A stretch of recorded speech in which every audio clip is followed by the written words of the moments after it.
ही गोष्ट इतकी महत्त्वाची होती की नानासाहेब पेशव्यांच्या पत्रातलं वाक्य आहे की सरदारांचा म्हणजे शिंदे आणि होळकरांचा लौकिक इतका झाला आता की रामेश्वरपासून ते इराण तुराण पावेतो म्हणजे तुम्ही कटक आणि अटक ही रेष बघितली आणि कटकच्या खूप खाली दक्षिणेला रामेश्वर आणि अटकच्या खूप पलीकडे इराण या एवढ्या स्पॅनमध्ये मराठ्यांचं साम्राज्य किती प्रबळ आहे किंवा त्यांची एकंदर ईर्षा काय, त्यांची महत्त्वाकांक्षा काय किंवा त्यांची स्वप्न काय आहेत,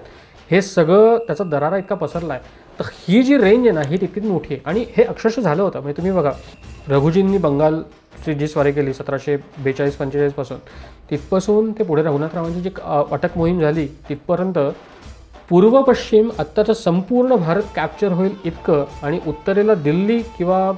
दिल्लीच्याही वर सरहिंदपासून ते दक्षिणेला अगदी श्रीरंगपट्टणमपर्यंत किंवा श्रीरंगपट्टणमच्याही थोडंसं खाली हा संपूर्ण भारत म्हणजे जवळपास 95% भारत 90%हून जास्त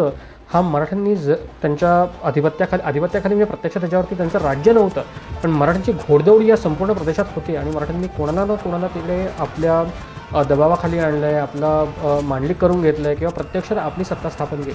त्यामुळे हा जो कालखंड आहे हा मराठा कालखंडाचा सुवर्ण कालखंड मानला जातो त्याचं कारण ते